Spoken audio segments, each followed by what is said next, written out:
Cheers folks and welcome to my channel. It's Alliance War number 10 and 11 in season number 8, and the reason why it's both is because the first war, which we matched again against WoW World Champs, it's the third time, actually within a week, the third time this season that we matched them.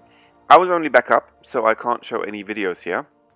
The only thing I can do about this war is I will leave a link in the comments below where my fellow teammate Rector has taken down Havoc Boss with Ghost. So feel free to check this one out. And what I can also say is that we won this war, and that was very, very good because War was ahead of us, and that actually made it possible that we got back into a top 3 position.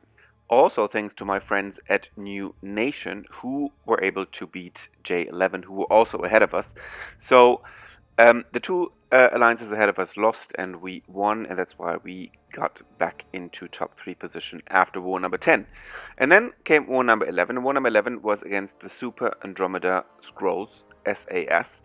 And this war I have also taken a new path, which I'm very happy to show you, and also they are ranked number 12, or they were ranked number 12 in the Master Bracket leaderboard. So even though they were Platinum 1 last season, this season looks like a correct matchup from Kabam. And then for the new path, and the path is 3-4. So starting in section 1 on path 3 and then moving on to path 4 in the second section, I brought Blade, Corvus Glaive and Proxima for the synergy that she has with Corvus Glaive.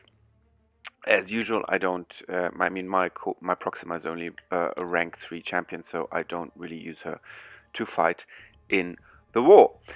And so on that path that I was assigned for this war, I will start it on the left-hand side, path number 3, but this time not all the way to the left, but actually staying on the right of that path. And somebody else was taking actually the first champion there. So I will first show you my first fight was on node number 21. Node number 21, skill champion, 5-star skill champion, a rank 4.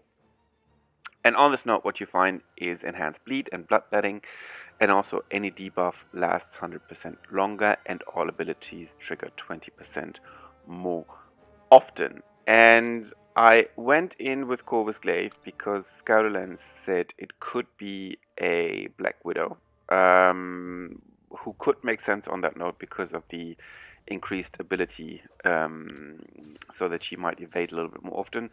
That would have meant that I could have maybe gotten a Avenger and maybe even evade mission there, but it turned out in the end to be Gwenpool, also making sense because of the bleed boosts on that node. And the only thing that you have to bear in mind against Gwenpool, you can't really kill her, especially with the Corvus, you can't really kill her with a special.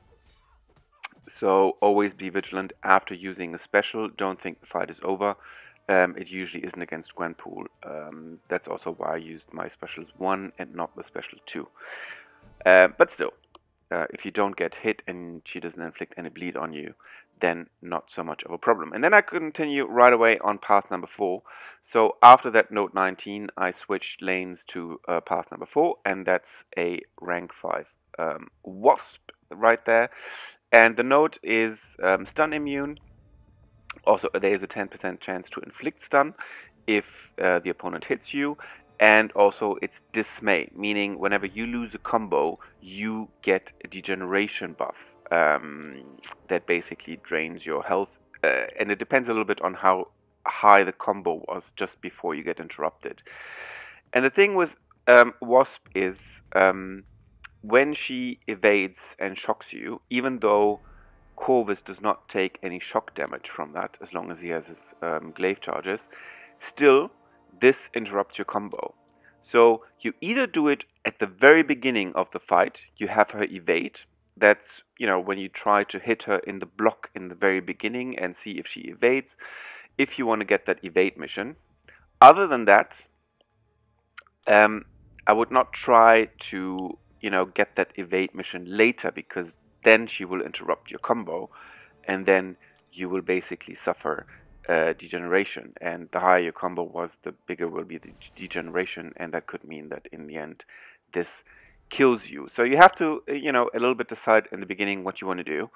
And I didn't really feel like I need the mission from the evade, so I rather played it safe. It was also my first time against this node. And it was also not a very high sig wasp. So what she does, what I do is I just let her fire off the heavies, while her heavies, after a heavy, basically this timer that you can see there is on. And as long as the timer is on, she cannot trigger evade anymore. And she gets that timer after she fires off a heavy and also after firing off her special one. And that's what I'm waiting for. So basically catching her in the times that she cannot evade, and then do my regular combos. And also I had a power up boost, and then a cosmic boost also, and 2 specials too, because still Wasp doesn't have a lot of health on that node, is enough to get her down. So just make sure, you know, what you want to, you know, be sure about your strategy before fighting her. Do you want to get that evade mission, yes or no? If you want it, then you will have to take it in the very beginning before you start any of your combos. Other than that, you can use her non-evade timer to basically take her down. And then the next node turned out to be a magic. That's why I brought Blade. This node has Vigor, so triggers regeneration every 15 seconds during the fight. And also it's a cornered node, so I can't really bleed, stun, parry stun and bleed her. As you can see, I'm trying to avoid that. Also not using my specials, I'm just using my base attacks. And then this node also has Power Drain. So really I'm just fighting her with my base attacks and trying not to parry stun her, not to bleed her, just evading her heavies and her specials. And other than that, you know, because of the danger sense, still the damage is big enough. And of course I'm boosted so that eventually I'll take her down. And also the Vigor, the regeneration, doesn't do a lot, because also it's interrupted every time you reach an interval of 25% health. So you can actually interrupt that Vigor regeneration every now and then.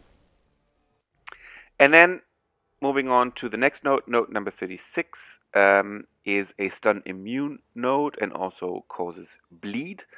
So inflicts bleed, draining 100% health over 60 seconds. And also it has breakthrough, so starts with plus 5,000 armor rating, and then with every hit you take down a little bit of the armor rating. And also rolling thunder, meaning every 10 seconds of the fight this opponent increases special attack damage by 10%.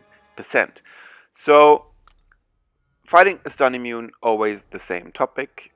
Basically you let them hit your block and then evade the heavy and then counter attack, and in this case also turned out to be a sentinel.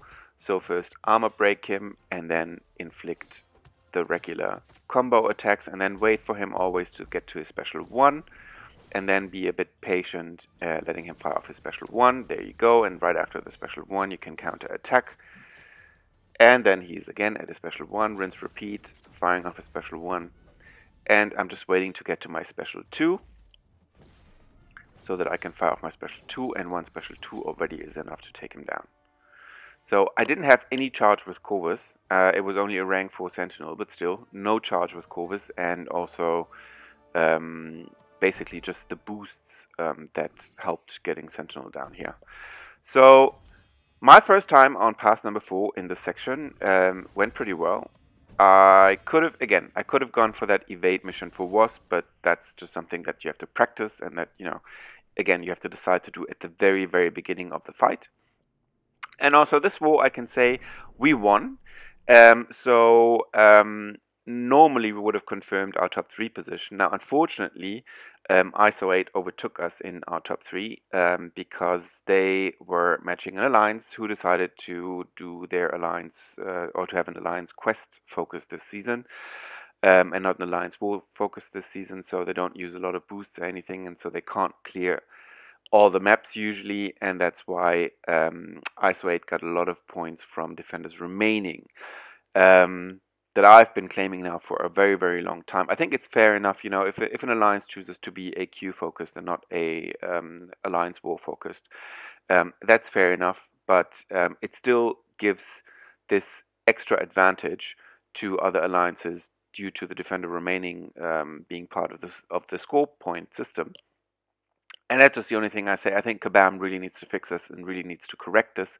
Um, if alliances in the future want to have more focus on one than the other and are, you know, not clearing maps, then it should be accounted for, because it cannot then just be that only the ones who are lucky enough to match them are the ones benefiting from those points. So again, something to think about, to again take away defenders remaining from the score system. Like that, also these kind of strategy focus new orientations are not a problem and don't cause any unnatural shifts within the leaderboard point system. And with that, I'm at the end of my video. As usual, if you like the video, feel free to give it a like. If you're new to the channel and would like to see more war videos like this in the future, feel free to hit the subscribe button, and I hope to see all of you very, very soon on my channel. Cheers, folks!